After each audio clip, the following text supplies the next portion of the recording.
If I look like I haven't showered, it's because I've had no water for the past couple of days. What's up, guys? GeorgeTheCloud here. Welcome to the channel and welcome to my life. Back to Creedence Clearwater Revival, Looking Out My Back Door. So I'm still starting the journey with this band. I've done a few reactions to them, about 4 songs, and this is a coffee request by Brad Taggart. Thank you so much for the support. So I think I have heard the chorus with most of these songs from back in the day that I kind of faintly remember, right? Deep in my catalog of music. Maybe I heard them when I was a child or something. I think this is in the chorus, so it goes like, do, do, do, looking out my back door. I think that's how it goes, but that's all I remember. So I'm gonna watch the whole song, listen to it here, and I'll give you guys my opinion. So let's get started. I'll do some research at the end. If you have interesting requests, please go to my Coffee page or Patreon. It helps out a lot. Grab some popcorn, fill up your water, put your headphones on, and let's go.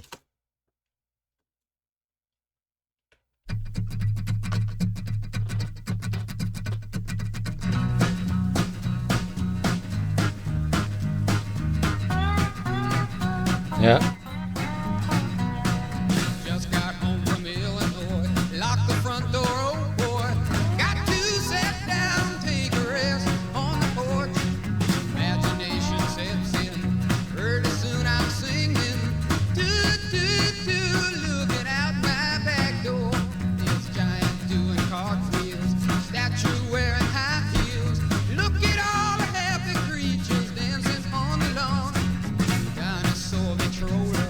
Listening to bucko winds, looking out my back door. Tambourines and elephants are playing in the band. Won't you take a ride on the flying spoon? A wondrous apparition provided by magician. Looking out my back door.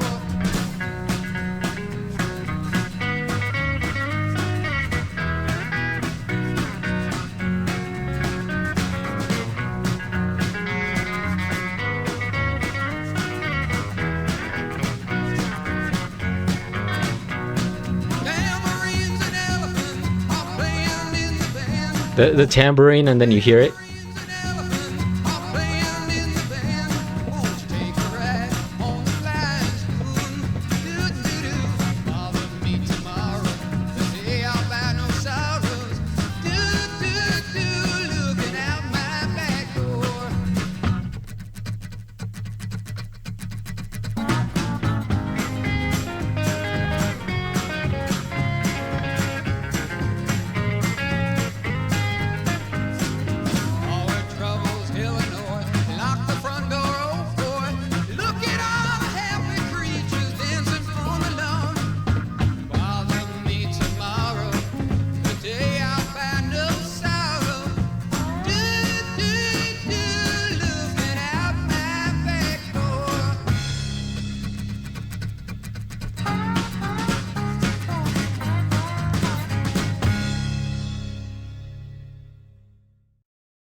Beautiful, beautiful, enjoyable tune that makes me think about childhood.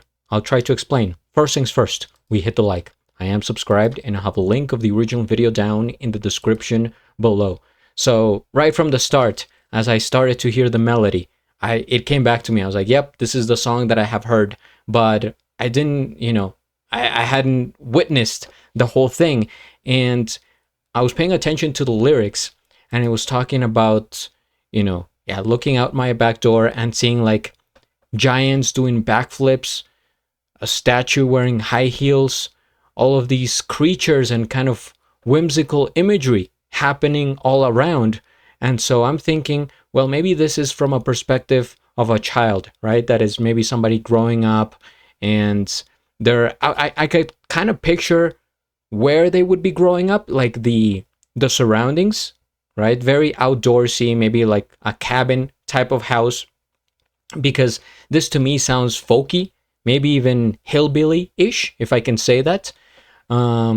So I'm thinking, this is in like a wooded area. Maybe there's like swamps nearby. They might have mentioned the place at the beginning and I missed it. I'm gonna check out the lyrics. I think they said a state, Mississippi, maybe, I forget. But and so it's like a child, opening up the back door, and then they're picturing all these things happening, and no sorrows, just like no problems. You're just thinking about being in the moment and being happy. And also that came across with the expression on their faces, because seeing them, they're always smiling, they're kind of they're enjoying the moment. And it also feels nostalgic, maybe even to them. So I was born in the 90s, way after this came out, but I could still get the essence of the song. Like, yeah, it's youthful, and you're picturing something like a magical thing. It's almost like if you're watching a television show, right? So much is happening that is outside of the reality. But I'm imagining people that were actually born in this era and that they grew up listening to this music, how impactful that must be to them. And I'm sure, if you were, please comment down below, and feel free to tell stories about how you used to listen to this music growing up and how it made you feel.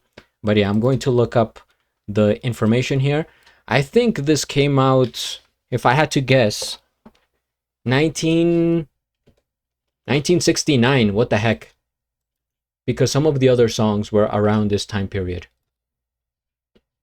Released 1970. Okay, close enough. Folk rock from the album Cosmos Factory. Let me pull up the lyrics here. Just got home from Illinois. Okay, Illinois. That was the state. Lock the front door.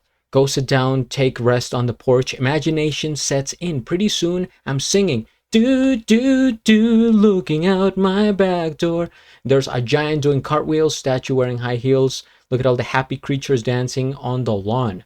A dinosaur, Victrola, listening to Buck Owens. That's the artist that I remember, but I've never heard their music. Buck Owens? Was it, I'm guessing is this one. Let's dive in. What the heck? Elvis Edgar Buck Owens Jr. was an American musician, singer, and songwriter. He was a frontman for the Buckaroos, which had 21 number one hits on the Billboard Country Music chart. First time hearing of him. If you guys have suggestions, maybe I can react to his music. But yeah, it looks like he was very successful and maybe had influence on this band here, Creedence Clearwater Revival, CCC, or CCR. All right, let's go back to the lyrics here. Tambourines and elephants, and then you start to hear the tambourine, are playing in the band. Won't you take the ride on the flying spoon? Wondrous apparition provided by a magician. The rhyming there. It gets repeated. Forward troubles, Illinois. Lock the front door. Oh boy, look at all the happy creatures dancing on the lawn. Bother me tomorrow. Today I'll buy no sorrows. This just seems like, man, you're just trying to be in the moment and unbothered. Like, what's the big deal? Why should I start to worry about all these things all of a sudden? Like, we know they're happening, but let me just take a minute here and be free. And that is the power of music. For a couple of minutes, you sit down, you listen to something, and you're like, wow, this takes me back, or this makes me think about, this era over here, which was maybe better. But I think maybe that's psychological, because always when we think about when we were younger, we associate it with better times.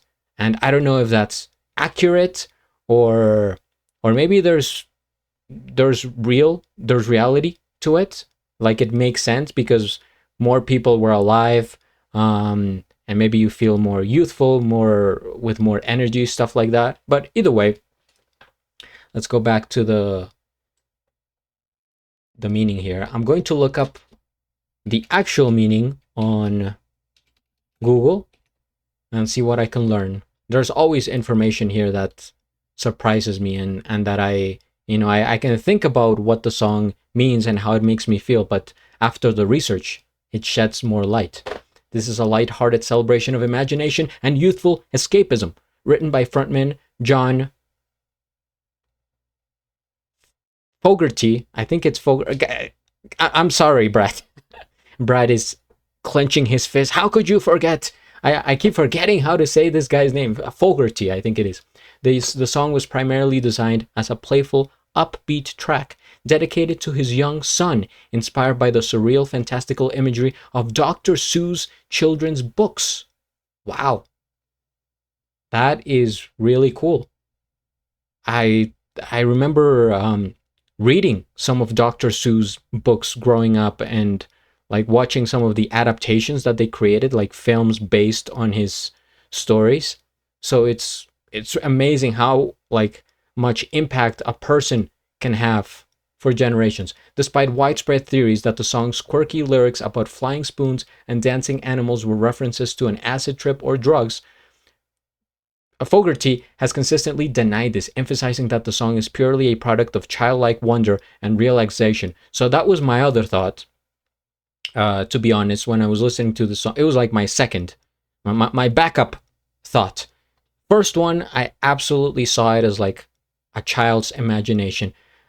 But, there was still a part of me, well, maybe that could be some sort of a trip, something, drug related, but that tends to be like, okay, maybe it's a possibility, but no, I think I got the right idea here. So the inspiration, the concept of a surreal parade marching past the house, was heavily influenced by the classic Dr. Seuss book, and to think that I saw it on Mulberry Street. Fogerty wrote the track for his then 3-year-old son Josh, so he would have a fun song to listen to on the radio. Perfect. And what a gift, not only to his son, but for everyone else, to us, the listeners. The song acts like as a direct, upbeat tribute to the Bakersfield sound, a twangy subgenre of country music. The Bakersfield sound. I'm not sure about this. I'm not familiar. It does kind of sound like country, even giving a lyrical shout out to the country music pioneer Buck Owens. A pioneer, okay. The drug theory. Because the lyrics feature dreamlike visuals like tambourines and elephants playing in the band, listeners frequently speculated that the song was about a hallucinogenic drugs. Okay, Fogerty debunked this, stating that he and the band largely avoided hard drugs. Good to hear. We're not about any types of drugs here on the channel. So just do what you have to do on your own. But here, this is a healthy, safe environment. The song gained renewed massive popularity in 1998 after being featured in the cult classic film The Big Lebowski. Have never seen it. And see, there's so much information, and that's the thing. When I started this channel, less than a year ago, I thought, well, I'm going to react to mostly music from the 80s because it was my favorite decade. And I thought, well, I'll start with the ones I know, right? So that's why at the beginning you see me. I tell you if I have heard the song, if it's my one of my favorites, etc.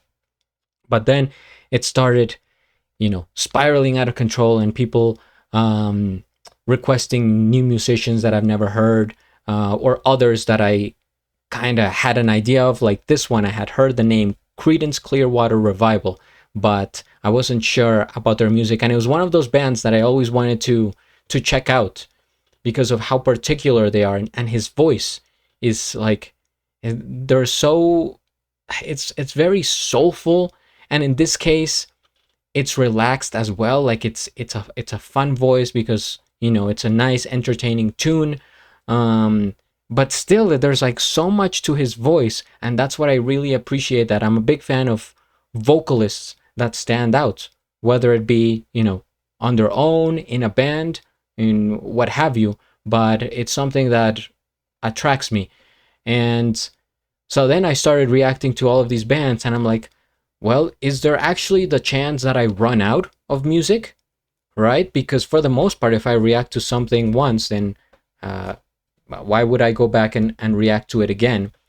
and there's only like a certain amount of music from back then, because that's the whole point of this channel. It's music from before 2000s. And I was like, well, maybe what if I run out of the big hits and I react to all of them? I'm not, because there's so much music. All of these bands have like 100 songs at least that I could listen to, and then you discover others. In this case, like Buck Owens. Now I'm interested, and I want to figure out, well, what about him? So anyway, that's the whole spiel here.